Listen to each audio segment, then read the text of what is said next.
And it's time for another matchup in the first round of the Big Lager Championship. Let's have a look at the table. So here is the table, and we are approaching the end of the first half of the championship. And in the last matchup, if you remember, the Brooklyn Pilsner was just about beaten by the Stella Artois. So the Stella Artois has moved its way into the second round. And in the second round, it will play off against one of these two beers. So we have got, first of all, the Heineken, which made its way through from the preliminaries. And it's going to be up against the other Perlenbacher. The Perlenbacher Lager, 4.7%, unlike the Perlenbacher Pilsner, which is 4.6%. So this is a different Perlenbacher. This is just the standard Perlenbacher that comes in small bottles and in 6-packs. This is Heineken. We all know Heineken. Not much more to say about that. So, Heineken, Perlenbacher. We're ending the first half. I will mention the Perfect Draft. Perfect Draft will possibly show lots of continuity errors between these videos and when they're released, because as you can see on this particular video, it is red. So this is the first video since installing the Perfect Draft, but it certainly won't be the first video released since installing the Perfect Draft. So you might want to keep an eye on the level and stuff like that to decide what order the videos are shot in, because it's certainly not the same as the order the videos are released in. Anyway, let's get these guys poured and into glasses, because it's quite a hot day today, and they are warming up as we speak. So I'll be back in a minute. And we're back, and we've got relatively small pours here, but that's probably all we'll need. I mean, the small bottles anyway, really. They're just 330ml bottle and 330ml cans, so it doesn't have to be ridiculously large pours. Before I go any further, let's tell people which is which. So this is which one is which. Okay, that was which one was which. Let's start nosing. So let's look at them first. This one, the head is retaining better than this one. Let's just have a look at the colours. So again, holding up to the light, we're getting very similar. I think they're exactly the same colour actually. They're just as light as each other. They're not as pale as some lagers, but they are kind of pale straw with a tiny hint of amber, I would say. Let's get nosing this one. So I'm going to nose this one first of all. So a little bit of malt, quite a bit of syrup. Fresh, floral and fragrant. Got zesty, citrusy, a little bit of orange in there. Smells nice. Smells nice. Let's get a nose on this one now. Oh, different now. Hang on, let's go. I was getting a bit of coffee in the smell then. Hang on. That is interesting. Yeah, so we're getting the malts in that one. It's a little bit. Smelling a bit more rustic. I'm getting a little bit of coffee in the background there. Freshly ground coffee, which is strange. Getting a little bit of citrus in that one as well. Doesn't smell as clean as this. It smells a lot cleaner than this one. But this one smells quite malty and quite full-bodied.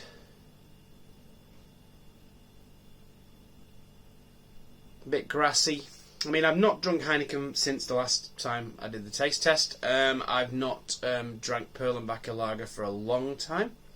So it'll be interesting to see. These were both about the same price, I think, as well, just in case we're thinking price points.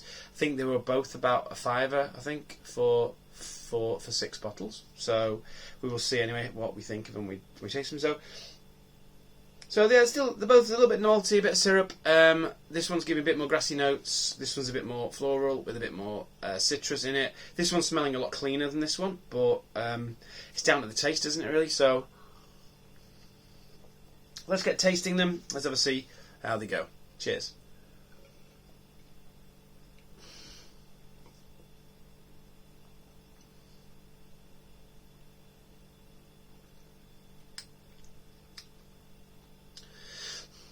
So nice dry bite at the end there.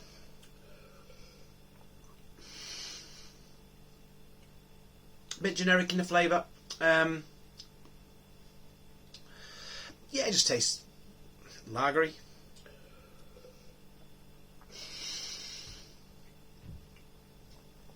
Nothing special, nothing much to write home about. It's perfectly pleasant, it's refreshing. It's fairly tasty, it's very thirst quenching.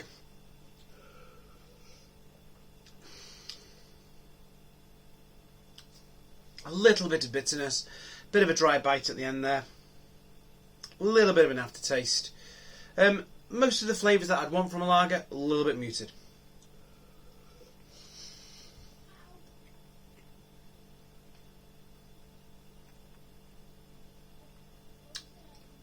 Hold it in your mouth a bit, you get a little bit of green apple in there. Teeny bit of the citrus notes, but not a huge amount there. A little bit of grass. Not great, but not bad. Let's try this one now. Cheers.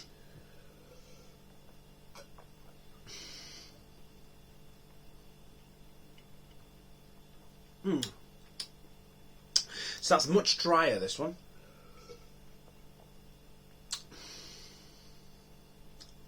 Very bitter. Much more, not very bitter, much more bitter than this one.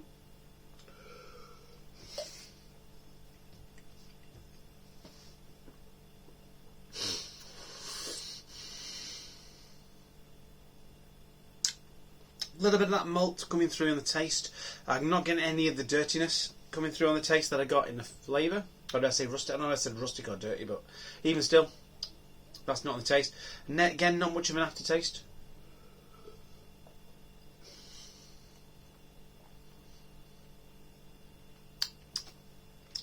A bit hard with this one. Again, this one is smoother and it's softer. This one is more bitter, crisper. Possibly cleaner, but that's because I think the bitterness is making it taste a bit cleaner. It's cleaning your palate a bit.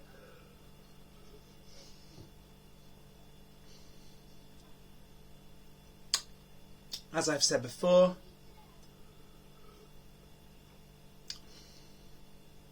what have I said before? I don't know what I've said before actually. I was going to say something, I can't remember what it was. So anyway. Yeah, I mean, bitterness isn't everything. Yeah, it's got a nice bitterness there, but if there's not much in the middle, what's the point? Yeah, this one, there is that kind of green appliness, which is kind of putting me off a little bit.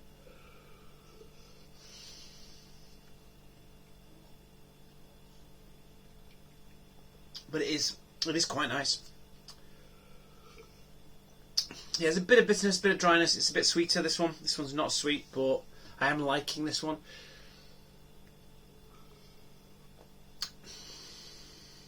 I am liking the bite. This has got a little bit more to it. It's got a bit more of a bite. It's a bit more of a fresher feel in the mouth.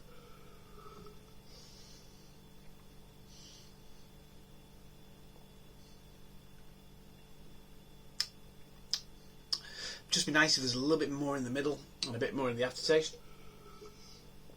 But I do like a nice bit of bitterness for beers. I think this is a little bit too sweet for me. Bit too sweet for me. Can't get over that kind of green appley flavour on the Arrival. This one, it's not, by no means is it a great beer. But it's nice, it's clean, it's got a good whack of bitterness, it's very drinkable. Very refreshing. This one takes it. This one's going through the second round. I think this one is the Perlenbacher. I think this is one of the Heineken. But anyway, we will find out if I was right. We will be right back. Okay, yes, well, so, yeah, I was right. This is the Perlenbacher. This is the Heineken. Yeah, Heineken's got quite a distinctive flavour, really. And there is kind of like an appley. Yeah, it is almost like kind of a bit of a green apple kind of taste in the background, which gives it a nice bit of sweetness. Makes it very drinkable, but it's not for me. Bit of an aftertaste on that as well. Perlenbacher. Yeah, it's very bitter. Well, yeah, it's very bitter really compared to most of the beers in this. It's very bitter. It's quite dry. It's very clean, very tasty. There's quite a bit of malt on the nose, but there's not a huge amount in the flavour. It's more pilsnery. It's yeah, I mean, it's a nice beer. They're both nice beers. I mean, Heineken, as I said before, I like Heineken more than I used to now. It's a decent beer. Shame we're not going to get the Heineken Stella taste test where we could have had a bottle of each and had a light strike taste off. Could have done that. What's the skunkier, Heineken or Stella? Maybe I'll do that as a separate taste test. The skunky taste test. Which one gives you more of the skunk on the aroma? Can I tell which is which by the amount of skunk I'm getting from the smell? That would be interesting. And the Perlenbacher lager, I won't lie, I got a little bit of skunkiness coming from this when we opened it, but now there's nothing there. It is hard with green bottles, to be honest. They have to be stored in a certain way, don't they, really, to avoid that kind of light strike happening. And yeah, what can I say? Heineken, very tasty beer. I am enjoying that. Very tasty beer. Might be a bit too sweet for some. I think one or two of this would be fine. I think drinking more than that, it's going to make you feel a bit sick. I think it's yeah, it is a bit too sweet. They're both very nice. They're both not amazing.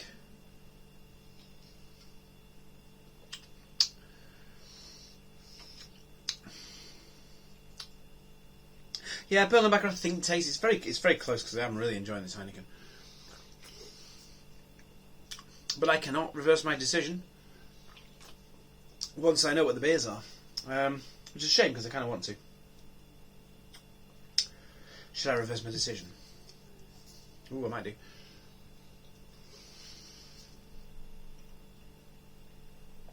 The more I'm drinking this, the more I'm enjoying it, the Heineken.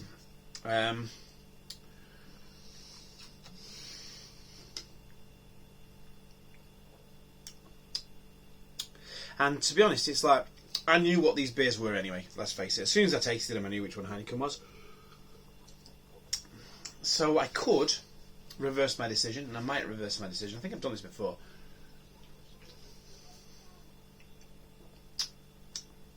Because I am warming to the Heineken.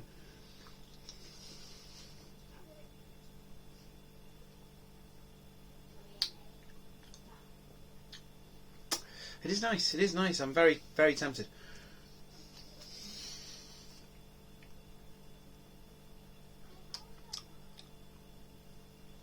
Nah, but this has got it. This has got what you need. I mean, it's no Krombacher. It's not got the lovely biscuity aftertaste. It's could have a little bit more in the middle, but it's nice and bitter. It's nice and dry. It's nice and refreshing. It's a little bit more smooth in the body than this one. This is a cracking beer, but this one's better. So I will stand by my decision. The Perlenbacher is going through. The Heineken played a good game, but it is out. And there we go. The first half of the first round is done. What can I say? There's nothing more to say. Let's put the loser down here. Done. Heineken gone. Like that there. Perlenbacher here. Until next time, have a good one.